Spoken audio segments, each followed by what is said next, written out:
Ouça agora uma palavra de fé e ousadia para o seu coração, com o reverendo Roberto Barnabé. Já está no televisor, nós podemos acompanhar. Olha o que diz Hebreus 9, 27. E como aos homens está ordenado morrerem uma vez, vindo depois disso o juízo. Agora Apocalipse, capítulo de número 20, versículo 11 ao versículo 15, já está até no televisor. E vi um grande trono branco, e o que estava sentado sobre ele, de cuja presença fugiu a terra e o céu. E não se achou lugar para eles. E vi os mortos, grandes e pequenos, que estavam diante do trono, e abriram-se os livros, e abriu-se outro livro, que é o da vida. E os mortos foram julgados pelas coisas que estavam escritas nos livros, segundo as suas obras. E deu o mar os mortos que nele havia, e a morte e o inferno deram os mortos que neles havia. E foram julgados, cada um segundo as suas obras. E a morte e o inferno foram lançados no lago de fogo. Esta é a segunda morte.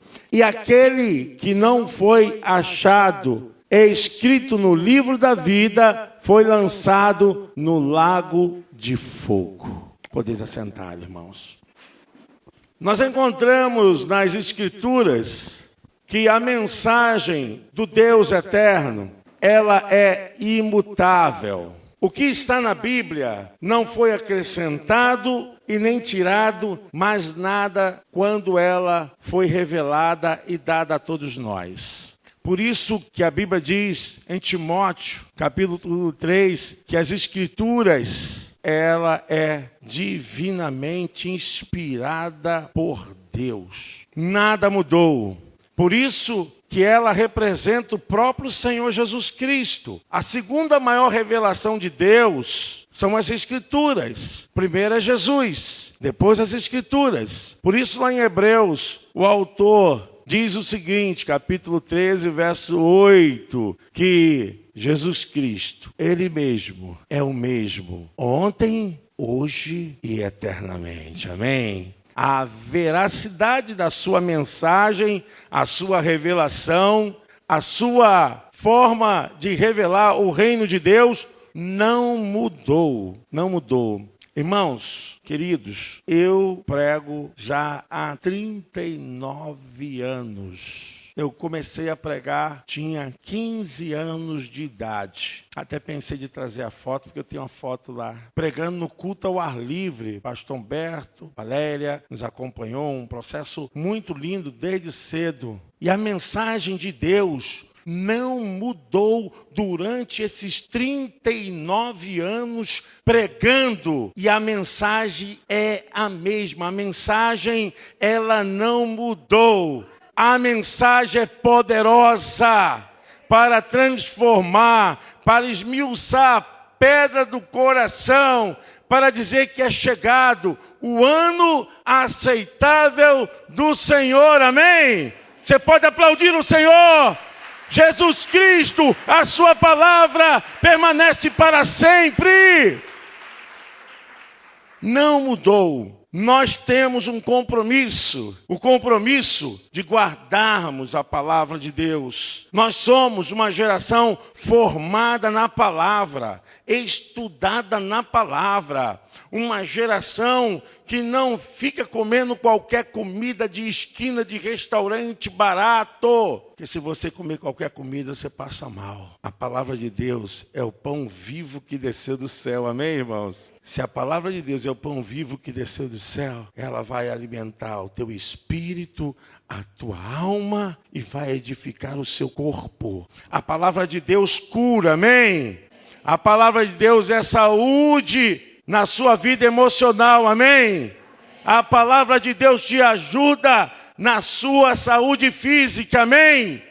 Irmãos, a palavra de Deus é poderosa. Quando nós estamos estudando a palavra do Deus eterno, Ele está falando conosco. Eu estava fazendo, assim, um levantamento de quantos anos foram empregados para eu aprender a palavra de Deus. E fiquei pensando, eu fiz 4 anos na Faculdade Unida em Mesquita. Chegava na Central do Brasil para pegar o trem, pastor Júlio, é dessa época também, pastor Almir, o pessoal aí acima de 50 sabe como é que era. Irmãos, pegava aquela chupeta, você vinha pressionado com cheiro de sovaco, de nhaca, tudo, de pum. O vagão vinha de tudo, eu não sei como é que está agora. Agora deve estar melhor, porque na época não tinha ar-condicionado. Era brabo, e o seguinte, segurava na chupeta e tinha gente que segurava no teu braço e não podia soltar não, porque quando chegava em gente de dentro, meu irmão, o negócio apertava. E segura firme, Jesus. Mochila, naquela época não tinha como você ter acesso que você tem hoje, né? A internet, nós tínhamos que ir para a biblioteca. E outra coisa, não podia tirar xerox, Regina é da época. Você tinha que levar lá, ó, transcrever, meu irmão. Tirava do livro, dava a carteirinha de estudante, sentava lá e tirava, ficava o dia todo lá, ó, tirando para você poder fazer o trabalhinho, porque não tinha dinheiro para comprar o livro. 4 anos, Central do Brasil, Mesquita.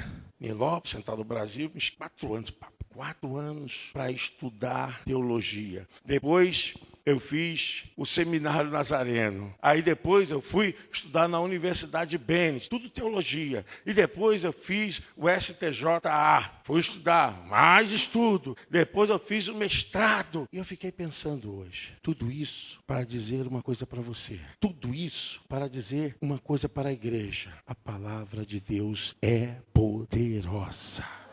Conversava ali com a pastora Tânia, 4 anos no seminário, pastor Mi também, mais 4. E o seguinte, era de segunda a sexta, Regina, Daílze, todo mundo estudando, porque teólogo tem que saber, tem que entender. E eu fiquei imaginando, por quê? Porque dentro da busca do ensino, a gente tem que saber as divisões da teologia, fora as disciplinas. Aí eu fiquei anotando aqui, tem a teologia exegética, teologia histórica, teologia bíblica, teologia dogmática, teologia prática, teologia natural e teologia sistemática, que mais eu amo. O texto que nós lemos aqui fala de uma disciplina da teologia sistemática. Fala sobre a doutrina das últimas coisas, dos últimos acontecimentos, de uma previsão profética, de que o desenrolar dos fatos já estão prestes a acontecerem. Nós estamos hoje aqui com esse compromisso de revelar aquilo que Deus tem para a igreja. Tudo isso para chegarmos a funilarmos, né, essa notícia para dizer, as escrituras estão se revelando. Eu imagino o que pode acontecer a uma pessoa que não tem uma confissão de salvação, que não tem uma certeza de salvação. Quando nós nos preparamos, a finalidade do Evangelho não mudou, irmãos. O propósito do Evangelho é dizer às pessoas o seguinte: há um grande perigo à frente, há um grande perigo adiante, e o mundo está em trevas, e as pessoas não estão conseguindo ver o grande abismo de perigo, de destruição que está para acontecer. Preste atenção no que eu quero te dizer. Por mais que a pessoa se esforce, por mais que a pessoa busque a revelação do entendimento na mente humana, quem dá é o Espírito Santo. Nós estamos pregando, estamos nos preparando, estamos sim buscando bases para correlacionar todos os fatos e aos indícios e as revelações da Bíblia para dizer uma coisa: salve a tua alma do inferno! O grande perigo está à frente. Não brinque com a sua salvação, não brinque com sua vida eterna. Preste atenção. O autor da carta aos Hebreus é uma carta voltada para um grupo de judeus convertidos e salienta muito grandemente para que tivesse atenção da vida espiritual. A Bíblia fala que após a morte segue-se o juízo. Em outras palavras, após a morte, vem a condenação. Nesse texto que nós estamos falando aí, do Apocalipse, capítulo 20, verso 11 ao 15, trata de pessoas que já estão condenadas. Você imagina o que é a perdição eterna? Você imagina que é sofrer eternamente? Esse corpo vai voltar ao pó. A nossa alma e o nosso espírito, elas seguirão. Os que estiverem em Cristo, eles estarão diante do tribunal de galardão, não de condenação. Mas os que não assumiram um compromisso de salvação, não creram, eles estão debaixo de um grande perigo. A mensagem não mudou, irmãos. A mensagem é essa. Há um céu, há um paraíso, há vida eterna com Deus, mas também há um inferno, há destruição eterna. E aqueles que não prestarem atenção não escaparão. Após a morte não tem arranjos. Após a morte não tem purgatório. É uma doutrina que não se encontra na Bíblia. Após a morte não tem como você fazer um tribunal de apelação. Jesus Cristo hoje é o teu advogado enquanto você tem vida, enquanto você tem consciência, enquanto você entende o que é o Evangelho. Isso está acessível, está pronto para você, está perto de ti. Mas após a morte, todas as chances de salvação acabarão. Não tem como. Todos que morrem, eles ficam já num lugar que precede ao grande juízo. Você crê na Bíblia? Você confia na Bíblia? É o que está escrito em Apocalipse, capítulo 20, verso 11. Apocalipse, capítulo 20, verso 11, revela justamente uma das disciplinas do campo da teologia que faz a igreja se encher de esperança. Sabe por quê? O livro do Apocalipse revela que o bem vence o mal, amém? Que quem vive na paz vence quem vive na guerra, amém?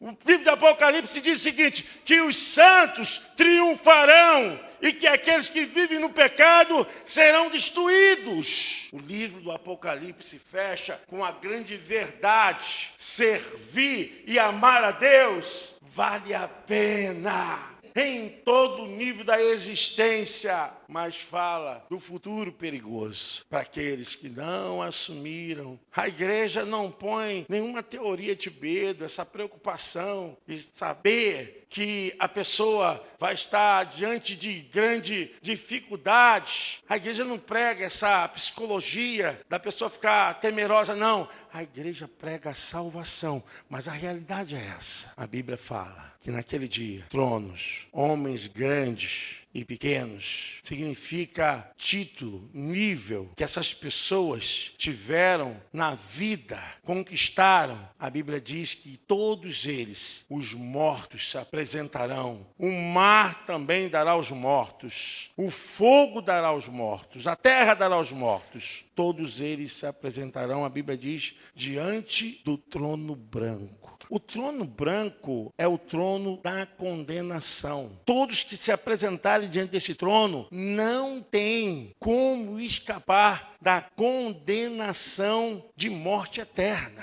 É o que está escrito, irmãos. O juízo para julgar os que ficarem vivos depois da grande tribulação está lá em Mateus, capítulo 24 e 25. Ali sim, nações que sobrarem da grande tribulação serão julgadas. Mas esse processo, a igreja do Senhor não estará aqui, porque já estará nos céus, gozando com o Cordeiro. Lá sim nós ouviremos: vinde benditos de meu Pai, possuir por herança o que está preparado desde a fundação dos séculos. Glória a Deus! Você pode aplaudir ao Senhor!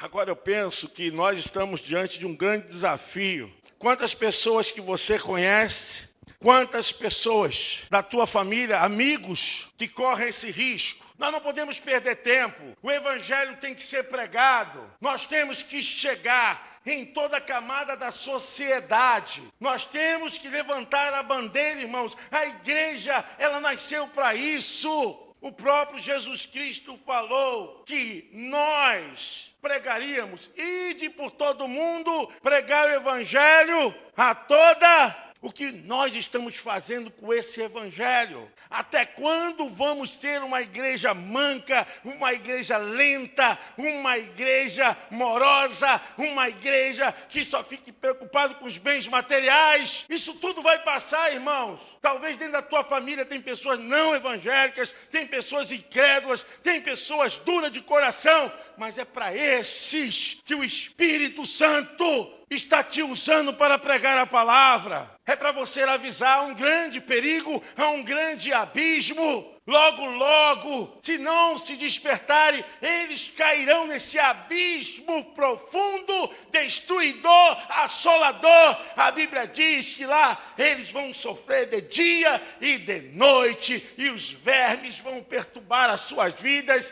e haverá tormento mental. Pare para pensar comigo. Nunca mais essas pessoas terão oportunidade. Pare para pensar. Nunca mais essas pessoas terão chance. A igreja, ela vive da esperança, amém, irmãos? A igreja vive da esperança, amém? A nossa esperança está em Cristo Jesus, o nosso Salvador. A nossa esperança é sermos salvos. Nós nos reunimos aqui porque estamos buscando a nossa salvação, mantendo a nossa salvação. Nós estamos reunidos porque queremos alcançar o céu de Deus. Esse mundo, as propostas dessa vida jamais poderão ser comparadas com aquilo que Deus tem reservado para nós, igreja. É triste quando alguém diz o seguinte: pastor, não tem como a pessoa ser salva depois da morte se não tiver recebido Jesus. Eu ouvi isso hoje. Eu disse, Hebreus 9, 27. Não tem. Nós estamos nessa reunião aqui. Você pode sair, você pode não me ouvir, vai beber água, vai para o banheiro. Não estou afim de ouvir essa balela do pastor. Você pode sair e vai lá comer cachorro quente na praça, vai lá comer um hambúrguer, ou vai embora, talvez você vá até para um outro tipo de lugar, bem diferente da igreja, e pode dizer assim para mim: eu não estou afim de ouvir o pastor, eu não estou afim de ouvir ninguém, nem essas músicas, eu não estou aguentando mais igreja. Meu irmão, você pode levantar e ir embora. Pode, sabe por quê? Ninguém vai te impedir. Ninguém pode te segurar, ninguém pode te acorrentar, ninguém pode fazer com que você não faça a sua vontade. Nessa reunião aqui você pode fazer o que você quiser, que até pode sair e ficar rindo de mim, mas nessa reunião aqui de Apocalipse 20:11, você não fará isso. Nessa reunião aqui do grande trono branco, ninguém poderá fugir. Ninguém poderá sair, ninguém poderá dar desculpas, ninguém poderá dizer, olha, eu ainda tenho que resolver. Acabou. Nessa reunião aqui, não tem como sair, não tem como escapar. E você pode gritar, pode fazer o que quiser, acabou a chance para a salvação. Ah, você pode falar mal de mim, pode até me xingar, não tem problema não. Mas nessa reunião aqui, ninguém, rico, pobre, com nome conhecido, com nome desconhecido. Pessoas que granjearam e pessoas que não granjearam nada nessa vida. Pessoas que tiveram títulos e pessoas que não tiveram títulos. A Bíblia diz o seguinte, que o mar entregou os mortos que havia nele, a morte e o Hades. Hades é sepultura, entregaram os mortos que havia neles e foram julgados cada um segundo suas obras.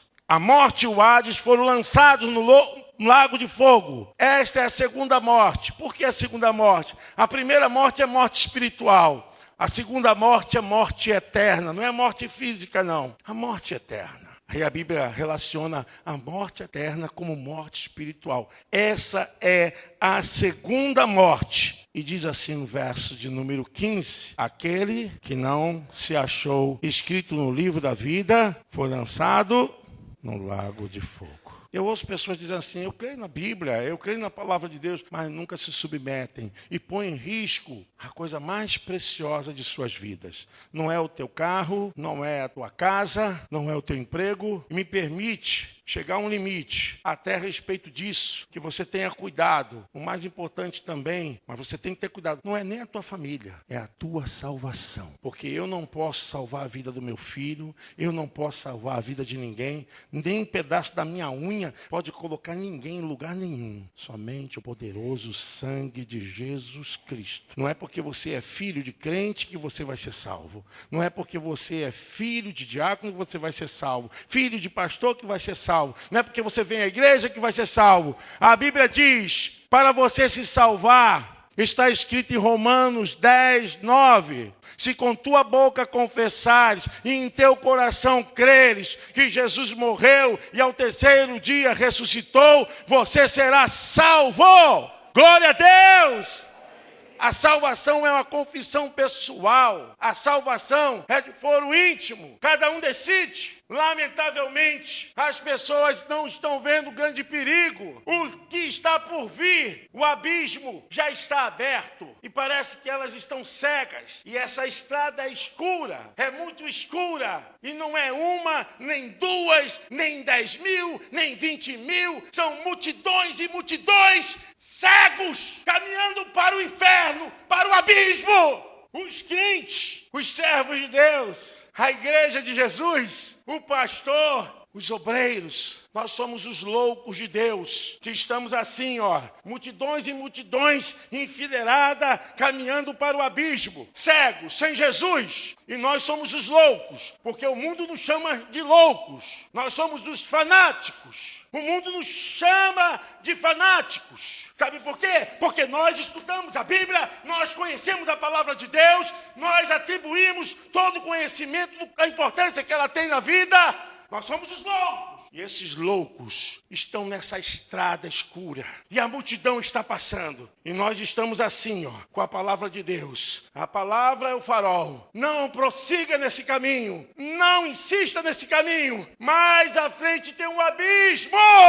E as pessoas não estão ouvindo. Não querem dar ouvidos à palavra do Deus eterno. Mas nesse dia aqui, ninguém poderá fugir. A Bíblia fala de livros e livros. A ideia é que cada um que estiver nessa reunião, suas vidas passará diante de todos como passa um filme no cinema. A Bíblia diz que cada um dará conta dos seus atos e cada um vai ser julgado segundo os seus cometimentos. Eu quero encerrar. O meu desejo não é pregar um evangelho motivacional, mas eu quero pregar um evangelho que o teu espírito receba a revelação do Espírito Santo, porque o homem só pode ser salvo através do seu espírito humano. Eu quero encerrar lendo uma parábola que Jesus contou, Lucas capítulo 16. Olha o que diz. Acompanhe comigo. Ora, havia um homem rico que vestia-se de púrpura de linho finíssimo e vivia todos os dias regaladamente. O camarada era rico, poderoso, vivia regaladamente, significa muita prosperidade e esplendidamente. Havia também um certo mendigo chamado Lázaro, que jazia cheio de chagas à porta daquele e desejava alimentar-se com as migalhas que caíam da mesa do rico, e os próprios cães vinham lamber-lhe as chagas. E aconteceu que o mendigo morreu e foi levado pelos anjos. Para onde? Seio de Abraão, lugar de descanso. E morreu também o rico. A Bíblia diz que ele foi o quê?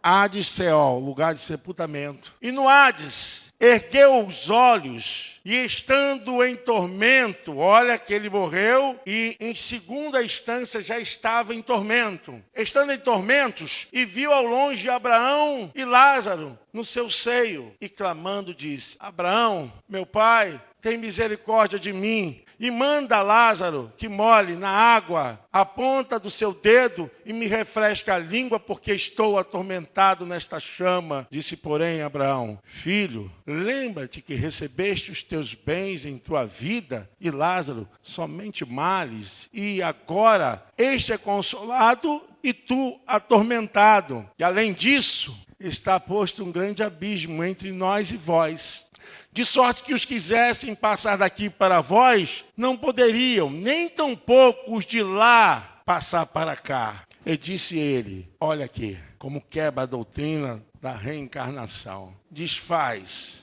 E disse ele: rogo-te. E está falando o rico, pedindo a pai Abraão, que é a figura daquele que é o pai da fé, pedindo a ele: rogo-te, pois, ó pai, que o mandes à casa do meu pai. Pois tenho o que, irmãos? 5 irmãos, para que lhes dê testemunho, a fim de que, irmãos? De que não venham também para este lugar. Disse-lhe Abraão: eles têm Moisés e os profetas. Fica aí. O que diz aí, igreja?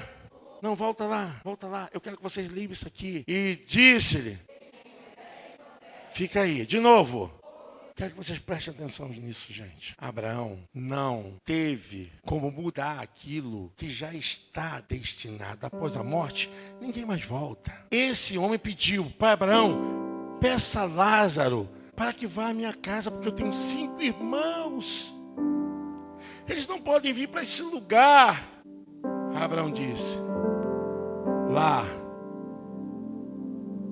eles têm Moisés e os... Moisés é a lei de Deus. Os profetas são os pregadores. Nós somos os loucos que estamos na estrada e há um grande abismo. Lembra quando eu disse isso? Lá eles têm Regina, tem Almir, tem Roberto, lá ele tem Júlio, lá ele tem Adri, lá ele tem Rosemary, lá ele tem os pregadores, as intercessoras que ouçam. Glória a Deus! Se você não é capaz de ouvir essa mensagem, essa palavra sendo pregada há 39 anos, como você vai crer que os mortos voltem para te convencer? Essa palavra é a mesma, pregada na minha boca, pregada na boca de outros profetas. A lei de Deus está aqui, irmãos, ó. Eles têm Moisés e os profetas. Ouçam Regina, ouçam Celeste, ouçam Maria, João.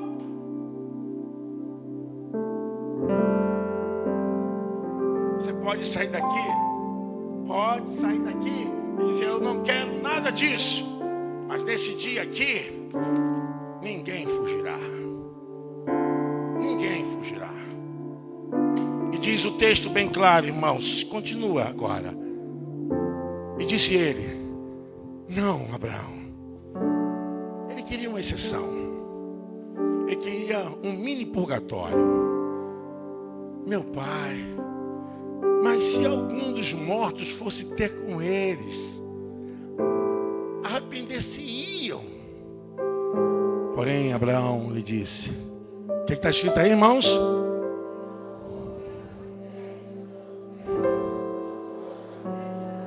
Se não acreditam na pregação do pastor Barnabé, na pregação dos pastores dessa casa, dos ministros dessa casa, irmãos, não acreditarão em mais nada, amém? Você pode aplaudir o Senhor?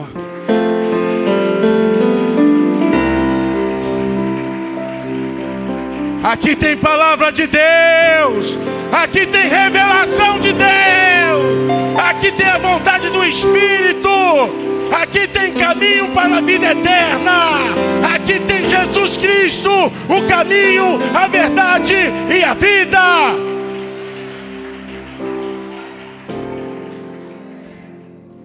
É duro, mas eu quero encerrar dizendo o seguinte: no inferno, no Hades, a memória e a lembrança, a condição cognitiva do rico estava intacta e sofrendo. Ninguém dorme, não. Tanto quanto a memória, a vida perceptível, a capacidade de entendimento cognitiva do mendigo estava intacta no céu, ou no pré-céu, seio de Abraão. As pessoas não estão entendendo. Quando morre não se acaba, não se pulveriza. Quando morre, quem tem certeza da salvação já vai para o gozo celeste. Glória a Deus. Triste daqueles que não têm certeza de salvação. Nós estamos perdendo tempo. Precisamos ganhar almas para Jesus. Pregue a palavra, ore. Eu tenho dito isso aqui nessa casa. É muito importante você ter trabalho, você ter sustento. É muito importante você ter casa, comida, carro. É importante. Mas não é mais importante do que a salvação. Um era mendigo circunstancial. Mendigo porque não tinha bens nesse mundo. Mas ele era o mais rico do que aquele que vivia regaladamente com os bens dessa terra. A Bíblia diz que quando o mendigo morreu, foi recepcionado pelos anjos de Deus. Eu quero que você pense a respeito da sua vida eterna, da sua vida após a morte. Algumas pessoas dizem assim: poxa, morreu cedo, morreu muito novo. A morte, ela veio para nivelar as almas humanas. A morte, ela não é cruel, ela só segue o seu destino. As pessoas falam: pô, mas foi uma morte feia, foi uma morte trágica, foi uma morte horrível, foi uma morte torturante, foi uma morte muito, assim, pavorosa. Nada pode ser mais triste, mais pavorante do que perder a vida eterna. A Bíblia fala em João 11, 25. Essa é a maior certeza que nós, servos de Deus, temos. Mas eu tenho certeza que tem alguém na sua família que ainda não é convertido. O Evangelho de João, capítulo 11, versículo 25, fala que aquele que está em Cristo, e ainda que venha a morrer, ele viverá. Que a morte não é o fim, que a pior morte não é a morte física, irmãos. A pior morte é a morte espiritual. Talvez você tenha gasto tanto dinheiro com tantas coisas e não tenha dado importância à sua vida espiritual. Eu falava hoje que a única coisa que pode salvar o homem é quando ele é ressuscitado espiritualmente. Eu vou dar uma explicação para vocês. Todos vocês já tiveram no velório, já viram um caixão, já viram um defunto. Todos vocês. Pega o melhor prato, com a melhor culinária, com os melhores cozinheiros, faça um banquete e coloque perto de uma pessoa que está morta. Passa assim, perto de um defunto. Vai lá. Ele não vai reagir. Ele não vai poder fazer nada. Sabe por quê? Porque está morto. Você pode pregar o melhor sermão. Você pode ter os melhores louvores. Você pode ter oração de arrepiar até o último cabelo da perna. Mas se a pessoa está morta espiritualmente, ela não sente nada. Ela entrou vazia e sai vazia. Ela não sente nada. Sabe por quê? Os verdadeiros adoradores adorarão ao Pai em espírito. João 4:24. Nós só podemos louvar a Deus se ressuscitarmos desse estado de morte espiritual enquanto você não crê, enquanto você não receber a palavra, você pode ouvir a melhor mensagem. Já ouviu essa coisa? Eu gosto daquela igreja, eu gosto da pastora Regina, poxa, eu gosto daquele culto que o irmão faz lá na praça. Pô, eu sinto uma paz na igreja. Religioso, está morto espiritualmente. Você não tem que gostar de igreja, não tem que vir porque aqui é legal, não. Você tem que vir para adorar e bem dizer: Jesus Cristo é o meu Senhor, Ele é o mesmo ontem, hoje e será eternamente. É muito triste quando a gente vê pessoas assim, que são amigas da igreja, amiga de pastor, amigo de irmão que intercede. Olha por mim, interceda por mim, e fica naquela coisa. Meu querido, não brinca não. Gálatas, capítulo de número 5, verso 7, diz assim: aquilo que o homem semear, 5, 7, então deve ser outro. Procura aí que deve ser 5, 7 ou 5, 8, 5, 9, alguma coisa. Aquilo que o homem semear, isso também ceifará. O que semeia na carne essa vida são esses prazeres. O que semeia na carne, colherá a corrupção. Mas o que semeia no Espírito, colherá a vida eterna. Sabe por quê? Porque a salvação, ela começa no Espírito humano. O Espírito de Deus testifica com o nosso Espírito. É Gálatas 6. Isso. É 6, 7. 6, 7. E depois ele vai até o... Isso. Não erreis. Olha como tem uma advertência. Não erreis. Deus não se deixa escarnecer. Porque tudo que o homem semear... Agora vem o 8.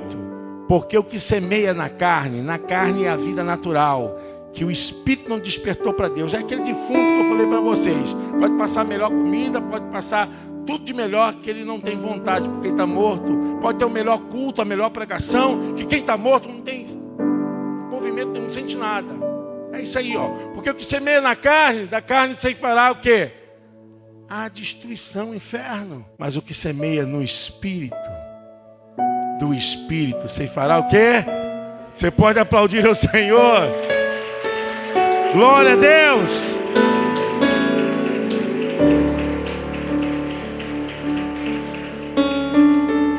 Eu sou de um tempo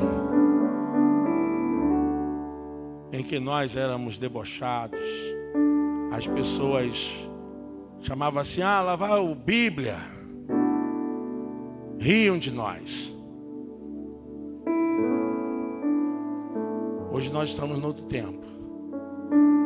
Mas eu posso dizer para vocês, a palavra de Deus não mudou.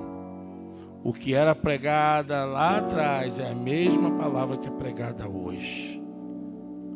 O mundo mudou, o sistema mudou, mas a palavra de Deus continua a mesma. Eu quero orar por você. Eu não vou pedir para você vir à frente, não. Não vou, não.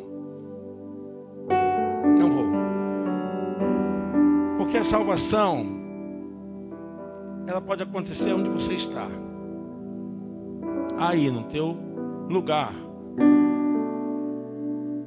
Se você confessar. Há duas confissões na Bíblia. Uma é a confissão de pecado, a outra é a confissão da salvação. E se você quiser fazer a confissão da salvação, você pode fazer onde você está. Eu não sei o dia e a hora que nós estaremos com Deus eterno. Eu não sei, não posso esperar. Talvez eu estou pregando aqui e amanhã eu não esteja vivo. Deus é quem sabe. Eu não sei, irmão, sinceramente. E não me preocupo. Não tenho medo da morte. Não tenho medo, não tenho medo. Sabe por quê? Não pode matar aquilo que já está morto. Eu já morri. para o mundo, eu vivo para Deus. A Bíblia diz que o viver é Cristo e o morrer é lucro. Eu vivo em Cristo, se eu morrer é lucro. Está tudo muito bom. E não fiquem tristes não, sabe por quê? Quem vai na frente é só uma questão de tempo. Daqui a pouquinho vai outro, daqui a pouquinho está tudo junto. Amém, irmãos? Ué, irmãos, quem tem Cristo não tem que ter medo de morte, não. Quem tem medo de morte é quem não tem Jesus. Eu quero dizer isso para você. Não deixe para amanhã. Não deixe para amanhã. Segunda carta aos Coríntios, capítulo 6, o verso 2, diz que hoje é o dia da salvação. Hoje é o dia da salvação. Tem muita gente indo para muitos lugares, tem muita gente recebendo muita coisa, mas não tem certeza da salvação. Eu quero que você feche seus olhos, nós vamos fazer essa oração. Nós vamos levantar um clamor aqui, que haja salvação nesse lugar. Feche seus olhos em nome de Jesus. Pastor Júlio vai fazer esse clamor por sua vida. Você que ainda não fez uma confissão de salvação. Senhor Deus, nesta hora, Senhor Deus, que Tu tem separado, Senhor Deus, este povo, Senhor, nesta noite, neste lugar, Senhor. Que nesta hora, Senhor Deus, o Teu Espírito, Senhor, possa estar incomodando, possa estar, Senhor Deus, transformando, possa estar, Senhor Deus, ensinando, Senhor. Possa estar, Senhor, nesta hora, Senhor Deus, arrancando tudo aquilo, Senhor Deus, que por vezes, Senhor Deus, deixamos de fazer a Tua vontade. Por vezes, Senhor Deus, deixamos de falar da Tua palavra. Por vezes, Senhor Deus, envergonhamos o Teu nome, Senhor. Por vezes, Senhor Deus, achamos, Pai, que somos tão sabidos, estamos tão altos, Senhor Deus, que não ouvimos, Senhor Deus, a voz que sussurra em nossos corações. Que nesta hora, Senhor Deus, cada coração seja visitado pelo Teu Espírito, Senhor. Que possamos verdadeiramente, Senhor Deus, nos colocar como servos. Nos colocar, Senhor Deus, completamente dependente de Ti, Senhor. Porque sabemos, Pai amado, e não sabemos nem o dia, nem a hora, Senhor Deus, que Tu voltará, ou que iremos ter contigo, Senhor. Mas que nesta noite, através da Tua palavra, Senhor Deus, que foi ministrada neste altar, através, Senhor Deus, desta palavra que foi dita à Tua igreja, Senhor Deus, possamos nos examinar, Senhor. Possamos, Senhor Deus, entender, Senhor, que o Senhor tem falado à igreja todos os dias. Pai, por muitas vezes não damos ouvido, Senhor. Mas que nessa hora, Senhor Deus, possa dissipar, Senhor Deus, das nossas vidas, Senhor. Possa dissipar, Senhor Deus, da nossa igreja, da nossa casa, da nossa família, do nosso eu, Senhor Deus, qualquer palavra, qualquer sopro, Senhor Deus, do inimigo em nossas mentes, em nossos corações, Senhor, que nos faz entristecer, nos faz, Senhor Deus, sair do Teu propósito em nós, Senhor. Senhor, a Tua igreja nesta hora, Senhor Deus, clama a Ti.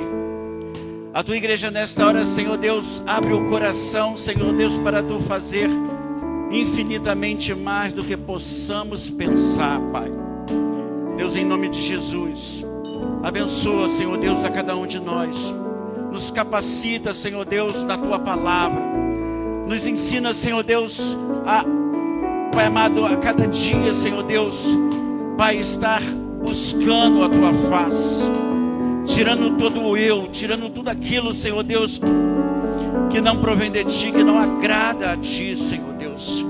Que possamos ter um amor infinito, como diz a Tua palavra, Senhor Deus, que Tu deu o Seu Filho por amor a cada um de nós. Pai, em nome de Jesus, Abençoa, Senhor Deus, a cada membro, a cada pessoa aqui, Senhor Deus, que está representando a sua casa, a sua família, os seus entes queridos, os seus amigos, Senhor. Que possamos ter palavras, Senhor Deus, que vêm direto do teu trono, Senhor, para, Senhor Deus, converter almas. Que os corações, Senhor Deus, dos pais, Senhor Deus, possam se converter aos corações dos seus filhos aos seus pais, Senhor. Que haja, Senhor Deus, paz, Pai amado, em cada lar aqui representado, Senhor. Que possamos verdadeiramente, Senhor Deus, examinar as suas escrituras a cada manhã, Senhor. Para que possamos ter um dia abençoado, Senhor. Para que possamos, Senhor Deus, fazer tudo conforme a tua vontade, o seu querer.